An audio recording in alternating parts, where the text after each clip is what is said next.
H.G. Wells' The War of the Worlds was first published in 1898. It basically set up the model for all future invasion narratives that followed. What we're looking at here is illustrations from a 1906 Belgium edition from a Brazilian artist, Enrique Serene.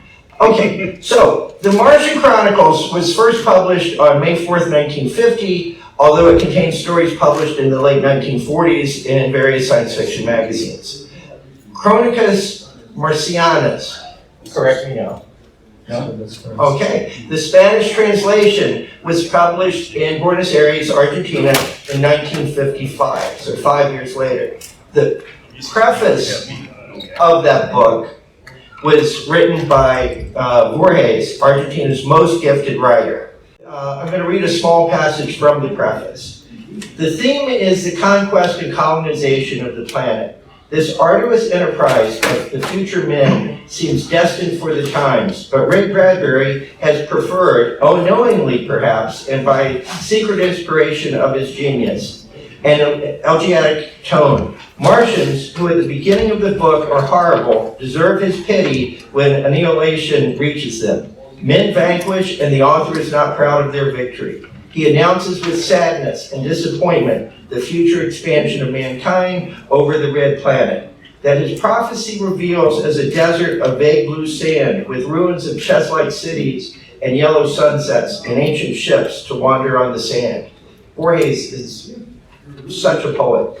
What has this man from Illinois done, I ask myself when closing the pages of his book? That episodes from the conquest of another planet fill me with horror and loneliness? How can these fantasies touch me, and in such an intimate way?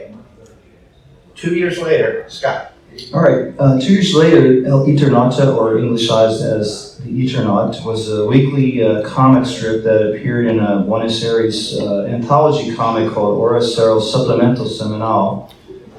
And what you see on the, it lasted for 2 years, and what you see on the left here is the very first issue of that, and the Eternaut, there's no indication that it's on the cover. You kind of have to know this comic had westerns and all kinds of other stuff in it with science fiction. It ran a total of 116 issues over a 2-year period, in which the Eternauta was in the first 106 issues in about 26, over a period of 26 months as a weekly publication. The other image does show the Eternaut on the cover, so there's science fiction in there, but these are the kind of original publications of this epic story that we're going to talk about today. About 1979 was when it was first published in sort of a collected edition. These are the original publications of this sort of 3 to 5 pages per issue.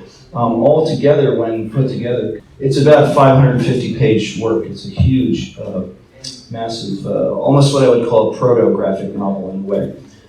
So we're going to be talking about this story specifically from 57-59, known as sort of part 1.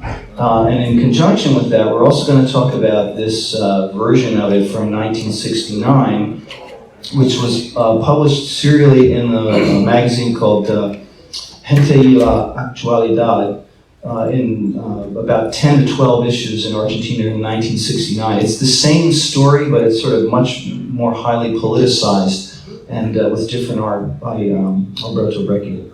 So Héctor Oesterheld was an Argentine journalist and comic writer. He collaborated with the best artists of his time, including Hugo Pratt, Alberto Breccia, and Francisco Solano López. He created several characters, including Sergeant Kirk, Bull Rocket, Ernie Pike, Sherlock Time, and Mort Cinder, but perhaps most famously, he created the Eternaut. Oesterheld's work became increasingly political in the 60s and 70s, including a 1968 graphic biography of Che Guevara, which was banned by the Argentinian government, and a much more experimental version of the Eternaut story in 1969, which came after.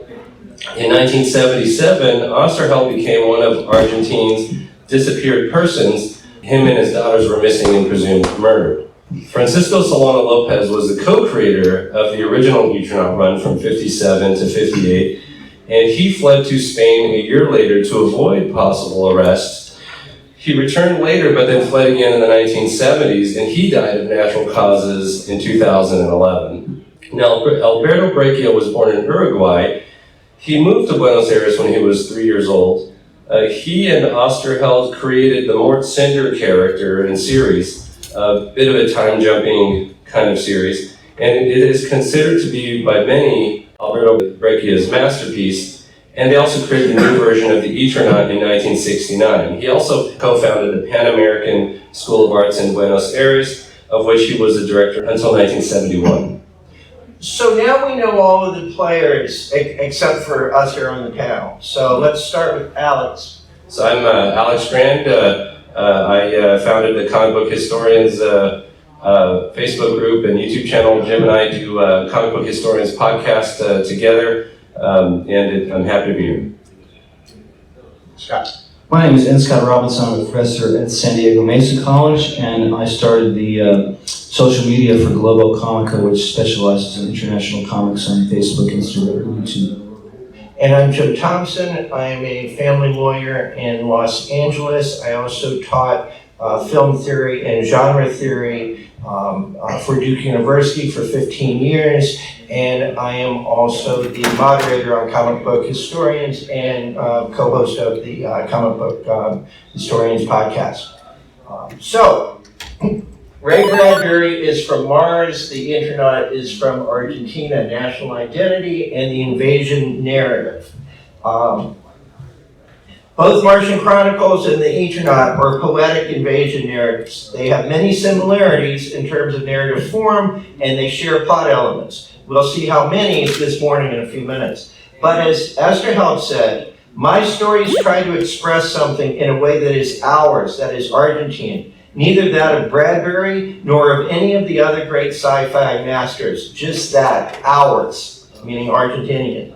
Today we'll compare the narratives and themes of the Eternaut and the Martian Chronicles, discussing how aspects of national identity, such as the U.S. Foundation myth of manifest destiny or Argentina's history of military authoritarianism, influence their respective narratives. Secondly, we'll examine how Argentina responded to the cultural and political critiques presented in that work. The artist Lopez fled the country, as Alex said. Oesterheld wrote the 1969 version, but he had to do it from a hidden location. He and his adult daughters were eventually disappeared, i.e. executed by a subsequent regime.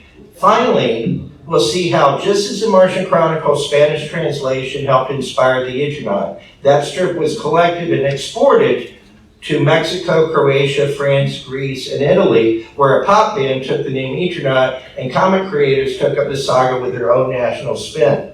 Each time it's exported, it has changes that reflect what's happening in those places. A few years ago, as nationalism, the original strip even got translated into English finally and published here.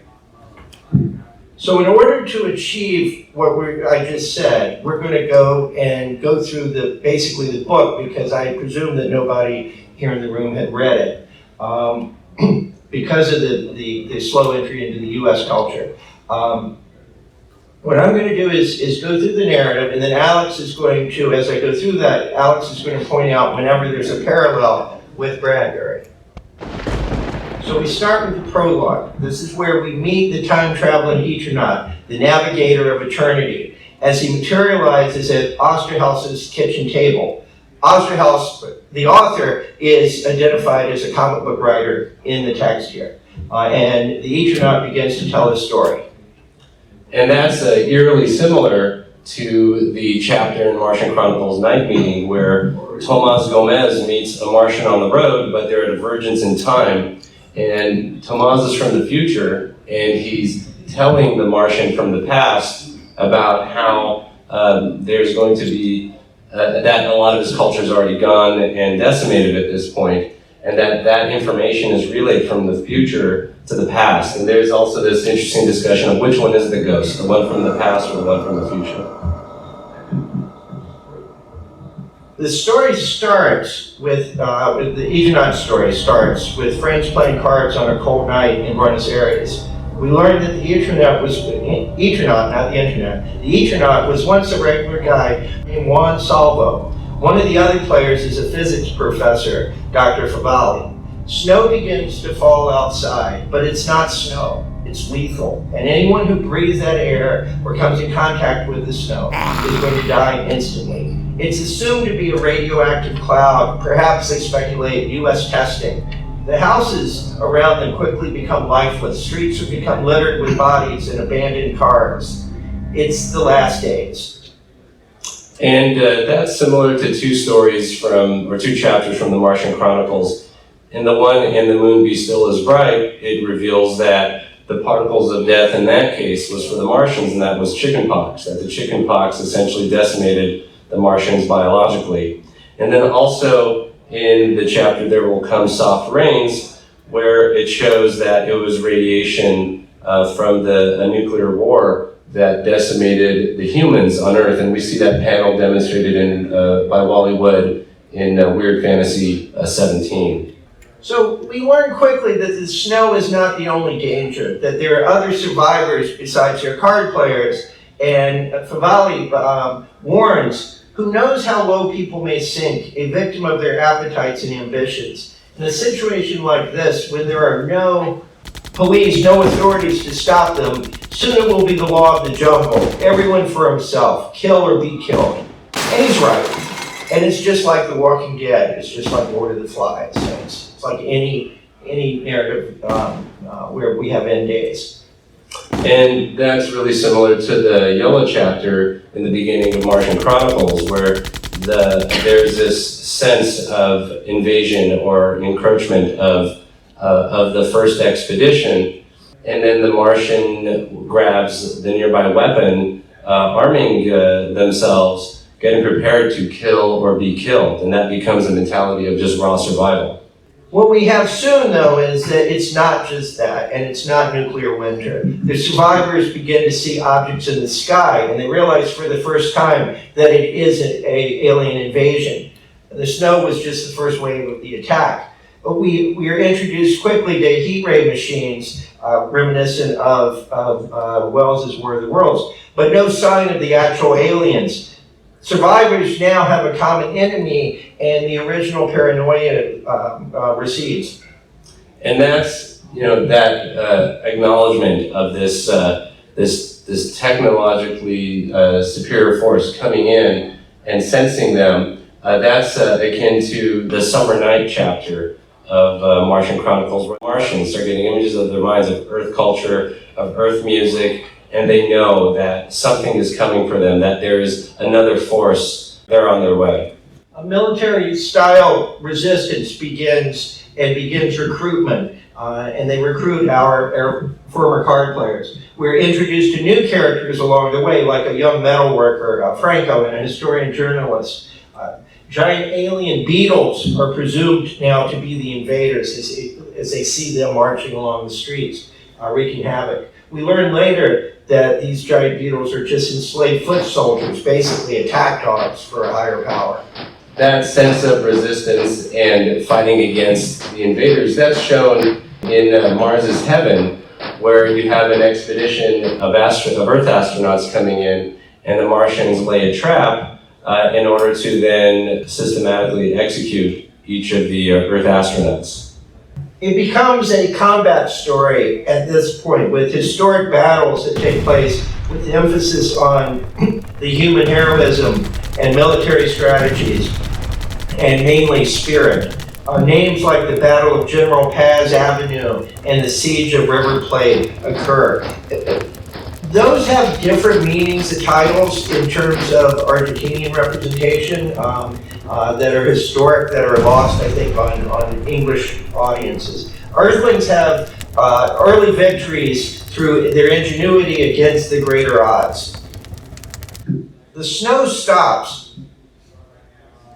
at some point during the battle as it's clearly not working. The suits are holding up to prevent exposure, and the invaders launch a new attack during that siege of the River Plate, introducing a new weapon that causes hallucinations of imagined loved ones, allies, and enemies they nevertheless preserve. This is the moment when I think mostly about the Martian Chronicles, because of. And this is interesting, these sort of mind games, illusions that the aliens do. in the actual Mars is Heaven story, instead of the encroaching astronauts doing it, it's the actual Martians that employ similar trickery, illusions, mind play, telepathy, to kind of fool and trap the expedition and inevitably kill them. So, two of the core characters, Salvo, who becomes the Eternaut, and Franco, go on a recon mission and discover that the invaders are turning humans into robot-like fighters and workers with control chips. That this is a slavery mission to gain more slaves, just like the Beatles were conquered as slaves. Those two characters are captured, and they learn that there's another enslaved race higher than the Beatles called the Hand, and the Hand prepares to transform their minds to think exactly like his. He thinks they are worthy of that level instead of just the worker troops. They're going to become their minds altered and become thinking like they are. And this is interesting, that replacement of the Earth culture, the Earth mind, that is shown in The Moon Be Still Is Bright, where they're surveying Mars after the Martians have died from the chickenpox, and they start saying how they're going to name Martian valleys and Martian mountains after Earth names, and essentially terraforming and not only just physically replacing it, but also mentally and culturally completely replacing the Martians. One Salvo gets free from before his mind is transformed, and he captures the Hand. And the Hand, once captured, talks about the beauty of their teapots and little things that we don't fully appreciate, and he talks about how lucky we were to have that. That very few planets have that elegance that he's looking at in a simple teapot. And that's really similar to And the Moon Be Still Is Bright, where Spender, the archaeologist, starts to really appreciate the Martian people that are essentially exterminated. He starts appreciating their religion and culture, the murals on the walls, and starts falling in love with the culture that they are essentially replacing. The captured Hand, after talking about the teapots and things, becomes a bit sad, as now that he knows he's going to die because of a built-in device that is going to kill him. He talks about what the masters are, and he refers to them as they. Their hate. They want to take the whole universe for themselves. They make us destroy, kill each other. We Hands, who lived only of beauty, then he dies. The recon team returns to base with all of this new intel. A new battle plan is made, but it's a trap, and the resistance is totally crushed. The general resigns in shame. The military is done. The survivors continue to fight the mind-controlled slaves, though. They won't give up. Salvo, the professor, they won't give up. And they even manage to kill another Hand. And that concept of that, although that they're following these orders of these beings that have cosmic hate, that basically mechanize them, turn them into just walking, serving machines, that's really similar to the Million Year Picnic at the end of Martian Chronicles, where the father's telling the kids, it was the evil men that are responsible for the nuclear war that destroyed Earth. It's the evil men, the expeditions here, and the Martians to be killed. And that they're responsible, and that we need to hide from them. This sense of false assimilation and pretending to fit in with the other robot men, that's really similar in The Martian. The Martian boy, to fit in with Earth people that have now essentially colonized Mars, has to then pretend to be one of their loved ones just to kind of fit in and have somewhere safe to go.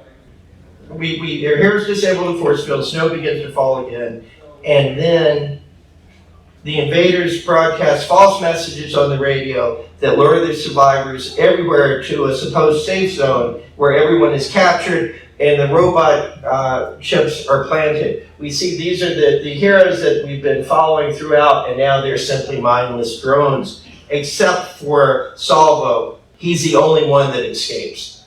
And he boards, and this is where we get to the origin of the Eternaut. He sneaks on board an invader's ship and accidentally, pressing a button, sends himself into the eternal time stream, traveling from time to time and dimension to dimension, and landing 2 years before the events that we've been hearing and telling his tale to the comic writer Oesterheld. Together they figure out the invasion, when it's going to happen, and what the Eternaut lived through 2 years from now. The Eternaut goes to see his family and is integrated with himself, losing all knowledge of what transpired. And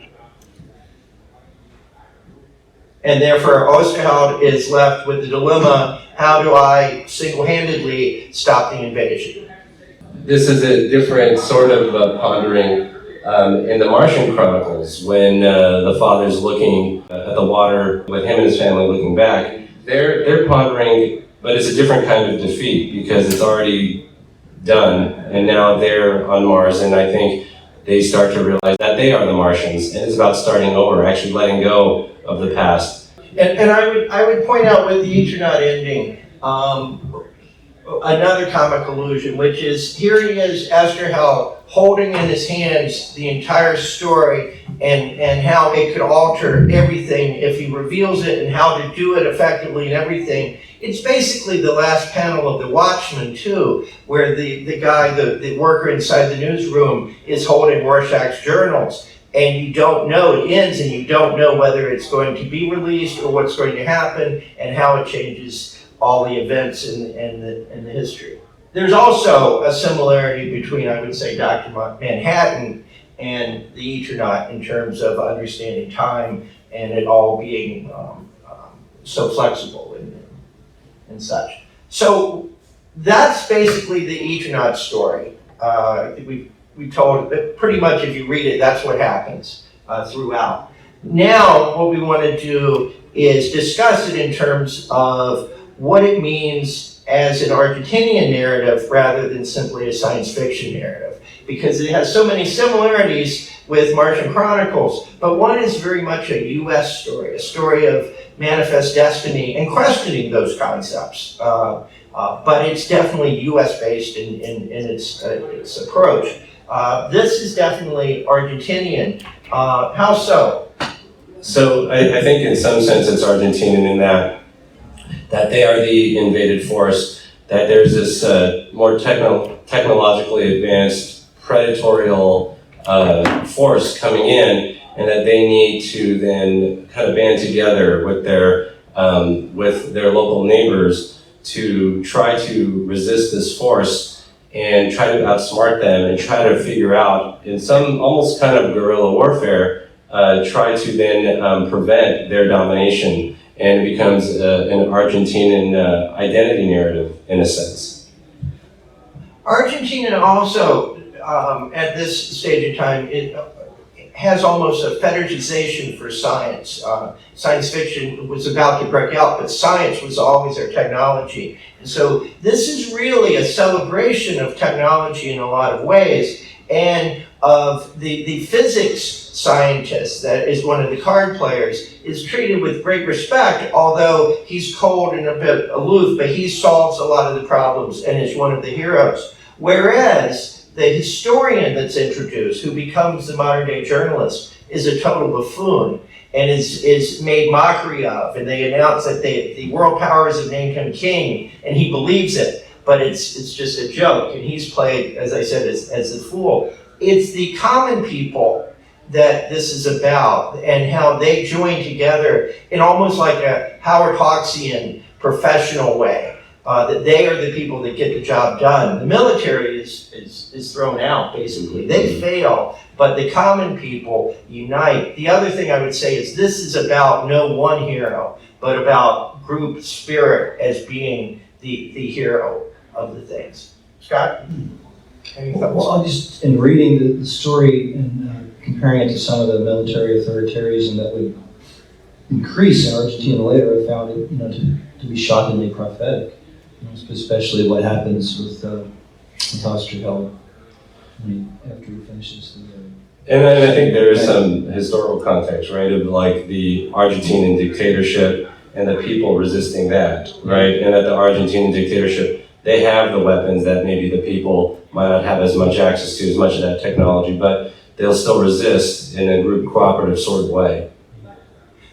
Also, I think with Bradbury, he has, I mean, even though it's Earth, it's the American Earth in a lot of ways, and they are the ones in control. And the Martians have a direct combat with them. It seems like the Argentinians are caught the same way that they feel about the Cold War, that they're just caught in the middle, that this is not about them, but they are in danger because of it. So they don't have the same kind of, they're not a battle against the other side quite in the same way. When they first see the missiles, they're thinking, oh, or when they see the snow, they're thinking, oh, the US was doing some testing. So it's not like they think the Soviet Union's doing the testing. They're really, it's a neutral narrative in terms of the Cold War. They're both dangerous to them. Alex, you picked this panel, and let's talk about that for a minute. Well, I think what this panel means is that in the face of losing everything, whether it be your country or your people or your friends, the important thing is the survival of the spirit, that no matter what happens, you have to resist all the way through and not be completely decimated or allow yourself to then be replaced mentally. And I think it's a powerful panel, especially with the look on the face that it's not going to be easy. Sometimes it's just important to keep the fight going, no matter what. And they keep losing throughout this narrative over and over, and then they triumph at the last minute, and they figure it out through their spirit. They will not quit. And even at the end, when they're destroyed completely, that soul character, the Eternaut, comes back in time, and you're given another possibility. And I think this does speak to the Argentinian people. No matter what, we aren't going to give up. We're not going to take the subjugation of it. And I want to talk about that for a second, going back. Those robot men that are created with the drones, those are the foot soldiers. That's the military, that's the forced, how we want people to treat it. Like, this is about not just foreign powers, but about Argentina as a government, as a nation, as a suppressive government in some ways. So those robot men are the drones that a country makes into its citizens. But then you've got those where the ones that are going to instead have their mind expanded, and it says, we want you to think like us. And that's really talking about propaganda. And this is an attack on propaganda, is what Eternaut is. The other thing, when I see this panel that I think about, is I think about us in this country marching to Selma and singing "We Shall Overcome." That's what the Eternaut basically is akin to that. We shall overcome, that spirit of we don't care, we know we're going to get beaten, we know the police are going to beat us with sticks, but we don't care, we're going to sing, we're going to say we shall overcome, and they eventually, well, something happens. But yes, so that's what I would say about that. Bradbury in The Million Year Picnic does something very, very different. The message is it's not the same. Alex, what do you have? Well, in this, it's about essentially starting over, because there was a certain narcissism of the manifest destiny of let's conquer, let's colonize, let's expand, and it becomes this self-destructive process where Earth is essentially demolished in the nuclear war, and that there's hardly anyone left, that the Martians were all essentially killed off as a side effect of this, and now you have to just look at the whole thing and basically let go of it all, shed it completely, and completely just start over. So are they different or are they the same? And let's go back for a second, where it says the important thing, what does the destruction of one planet, one species matter? The important thing is the survival of the spirit. And in this one, it basically has them saying, yeah, so Earth is gone, and we have Mars now, and we are the Martians, And in a way, you could argue that it's the same message, that it doesn't matter about your country, your nation, your planet even. It's about just that we survive and who we are. And that spirit is still present. It's just now they say, we're not going to make the same mistakes we made on Earth. We're not Earthlings. We are now Martians. And they look in that, and that's what they see. I don't know. You can read it in multiple ways, like any great work of art. If you notice going through this presentation, we had both the 1957 and the 1969 version up on the screen, and they are not direct replicas of each other. There are differences. Let's talk about that. Well, the main difference is in the first one that there is mention of other countries also being involved in the fight, that the US is also trying to kind of do something against the invading aliens. But in the newer one, the 1969 version, the more politicized one, it was shown that the great world powers, essentially America and Europe, just hand over Latin America to the aliens. They don't even put up a fight. They say, it's all yours. Okay, so it goes beyond just those two countries. Let's see how this impacts the rest of the world. All right, like any great works of speculative fiction, they tend to disseminate through international editions and translation. But if you're new to the Eternaut, I mean, the term itself is a little cumbersome. What does that mean? The El Eternauta is a Spanish term. It translates as the eternal. In most of the other international editions, it's either left in the Spanish form or it's sort of Englishized, as Eternaut. And it kind of is like sort of an astronaut of infinity in time and space is kind of what the Eternaut is. So what is also a little confusing to people who are new to this is that there are really 4 Eternaut stories. The ones that we were talking about was the very first one in 1957, the 500-page work. And then the remake of that in 1969, which is a second one, if you will, but that's sort of about 100 pages. But there was, Oesterheld and Lopez did a third one, which is called Part 2, in 1976, and that first appeared in Argentina, serialized in the comic magazine Scorpio, and then it was published in a collected edition later in color. You see an example of that here. It's sort of loosely based on the original Eternaut stories. After that, there was a Part 3, which is the 4th one, which has less to do with the original. So these two versions, the Part 2 and the Part 3, the 3rd and 4th incarnations of Eternauta, both were serialized in Scorpio in Argentina and then collected into editions a little bit later in the 1980s. They don't really have much to do with what we're talking about today, but this is sort of how this Part 3 or the 4th one sort of continues posthumously after Oesterheld was disappeared.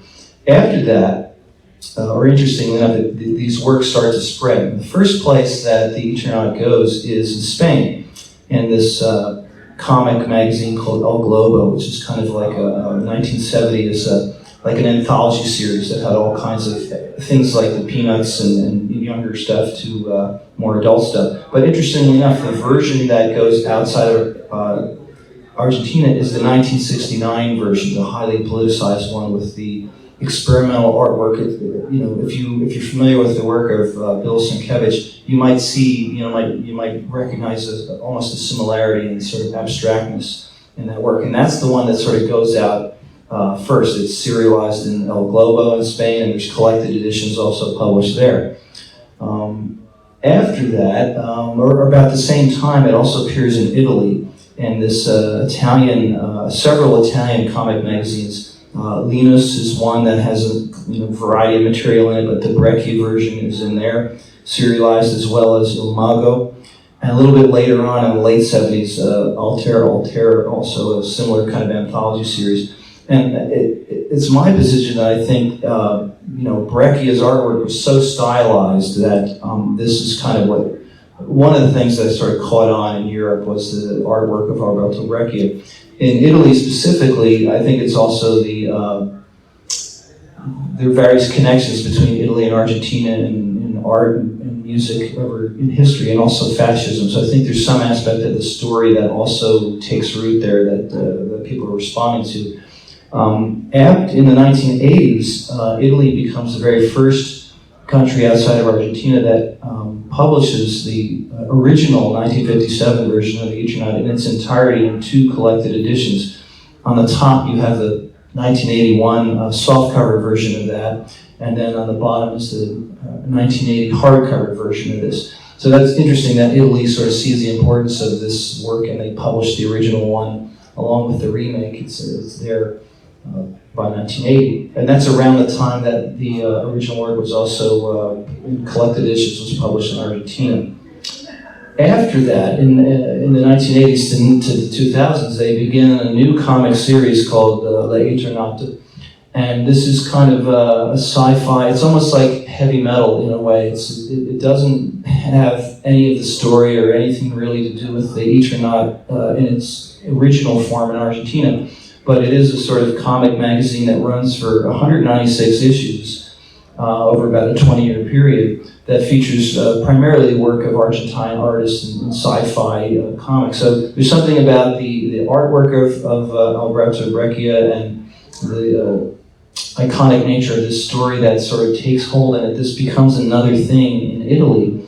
And even in the 1990s, the original is also republished and serialized in these issues of Eurocomics. So what's interesting about Italy is that the Eternaut kind of has almost a continued presence there over a much longer span of time. Beyond comics, there are other manifestations of Eternaut. One of them is a rock band, Eternauta, and this is a flyer for a concert that they performed just a few weeks ago, February 7th, 2020, in Turin, in Italy. So it's also the name of a comics shop. So there's some connection to the internet in Italy that's much more powerful than some of the other places where this work disseminated to. Scott, what's that image? Is that an album? That's a concert poster. That's a concert poster. It was on Facebook, of the band's Facebook site. So clearly it's about the Eternaut, I mean, the comic itself, because look at that image. Yeah, the gas mask to avoid the snow. Yeah. And then France was another early place where some of the 69 remake version that Breccia was involved in was serialized and published. First in the early 70s in this also an anthology adult comic, Charlie Mansal. And then in the 1980s in Metal Hurlant, which is kind of like a version of, a French version of heavy metal. And then when we get to the 21st century, all of a sudden there are these collected editions that appear in a lot of places of the original from 57 through 59. Here's a version from Croatia in 2008. And then this Greek edition in 2009, where interestingly they attempt to translate the title, and in English it would read something like The Cosmonaut of Infinity or The Astronaut of Infinity. Then Mexico becomes the first Latin American country after Argentina to sort of print the work again in Spanish, but it's not until 2011 that a collected edition appears there. After that, we finally get it in America, where it has had a presence over the last 5 years, but it remains pretty obscure. Fantagraphics put it out in 2015. It quickly won an Eisner Award in 2016. And just last year, the 3rd edition of this work came out. These sell out when they come out. The one on the table, I think Jim's is the 1st edition. They go for about $500 now. But how many of you have ever heard of the Eternaut, right? Well, clearly someone has, because Fantagraphics has a bad reputation in terms of reissuing and putting things out, and yet we're at the 3rd edition. Yeah, but not to mention the resale value at $500 means there is, because those aren't sold as collectors, no offense, but what they are, those are readers who want this book. So there obviously is some. They're out there, it's just that we don't tend to run into them. They're up in the skies. Yeah. Now, the other thing that speaks to the importance of this work is that it's been adopted by Netflix to be an epic sci-fi show for 2021. It was just announced a couple weeks ago. So it's amazing that this work has a a continued presence in Italy for about 30 years, and it's got a presence in America that's quite powerful over 5 years. But still, ask your friends if they've heard of it. I find the importance of the work and its seemingly obscurity kind of curious. In the U.S. Yeah, in the U.S., that's right. And then after the U.S., one of the final sort of international versions of this work was the German edition in 2016, which sort of wraps up, where all these, where the dissemination of this work had occurred. So that's the paper, and I'd like to ask. We got a few minutes for questions or talking about Martian Chronicles or anything you guys want to talk about. Please, one at a time. Do you think the popularity is less because in the U.S. it's the Martian Chronicles is what they're pushing, that's what is popular here, and in the publishing industry, it's just another retelling of the same story, so why should we publish it? That's why it took so long to hear. Well, I would say the Martian Chronicles is partly, and I'm not sure what its popularity is today in terms of sales, but it's been around forever here in the U.S. The Eternaut has I didn't know about it until 5 years ago when Fantagraphics released it, and it was a beautiful volume, and I bought it then, and then I found out that Breccia, one of my favorite artists, had done another version, so we're interested in that. But we've only had 5 years, so it's really unfair to compare that to the Martian Chronicles that's been part of our lives since we were born. But if it's been out since '69, Right. what took it so long to be recognized in the U.S.? Well, that's the question. In fact, it hasn't been released. The '69 version still doesn't have an English translation. Okay. This is a German translation. Yeah. But the 57 version that came out here 5 years ago, I think also it's gotten some Eisner recognition, so I think that then will translate more into like some localized American scholar types to kind of get into it. But it's true, I think there's almost a one-way nature about when America, we make Spider-Man, so then that's all over the world, right? But then when another country makes their own thing, it's not like we just soak it up that fast. So in a way, there is a deficit, maybe a literary deficit, is that a thing? That it's almost this one way, but maybe not the other way. But it's nice that it's making inroads in finally. Well, and this was originally done as a comic strip, that comes out on a weekly or whatever.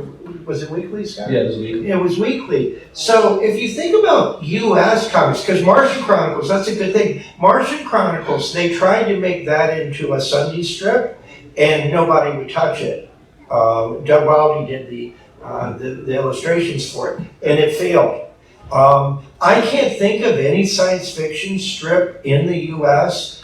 that is an invasion narrative. Normally, it's more space opera and Buck Rogers or that kind of thing. Can you think of anything like this in the U.S. market that's ever been in comic strip form? Yeah, no, as an originally comic strip form. Yeah. I mean, Flash Gordon is original comic strip, but it's not like this. But, No, there's obviously original comic strips, right. but they are space opera, foreign lands and jetpacks and all of that. It's not an invasion narrative. There's never been a War of the Worlds. There's never been a Martian Chronicles that succeeded, and when they tried, they failed. Right. So it may be that the U.S. market didn't support that for whatever reason. For me personally, I think one of the struggles with the Eternaut in America is its title. And the term itself, Eternaut, is just so unusual. I mean, when my colleagues would mention it to me with excitement, I couldn't understand what they were talking about, where a lot of the other great sci-fi works, they read, very clearly what they are. Martian Chronicles, Lost in Space, Star Trek. But Eternaut is it's such a kind of an awkward term the first time you hear it. And I think that language barrier may play a role in sort of people sort of finding it. It's difficult to say and understand what it is. But I found out about it from one of friends who he collects international and domestic comics since the 60s, and so he knew about Eternaut, since he was a kid, just because he was he's from Mexico and he just kind of had access, and then I just found that out through him. So, but it's true, it didn't really make it in here in any other way. That's an interesting thing to what you said about the name, because what about Time Traveler's Wife, which is like just in terms of a name, that's a very similar thing, but by changing it into that, I'm sure more people have read that or watched the movie, whatever it was, and it's just making a time traveler instead. But we can't do time traveler because it goes back to Time Machine and H.G. Wells again. But as soon as you add a wife to it, suddenly it's a mass paperback. Yeah. I had a question for you two about this work. Do you know of any American comic creators who know of the work or maybe were perhaps inspired by it? Well, like that they mentioned in interviews and stuff? Yeah. No, but there's a lot in it. I mean, The Walking Dead, like those initial issues of trying to figure out where you are in this post-apocalyptic landscape and like you fear other humans, it feels like this. And this is like decades before, so you wonder that. Or like Jim said about the Watchmen and the Rorschach Journal, and a message about what happened and that could change everything. These mechanisms that really impressed us when they first came out, they were already in this decades earlier. But I don't know if they actually legitimately read it first. There is no question in my mind that Grant Morrison knows this.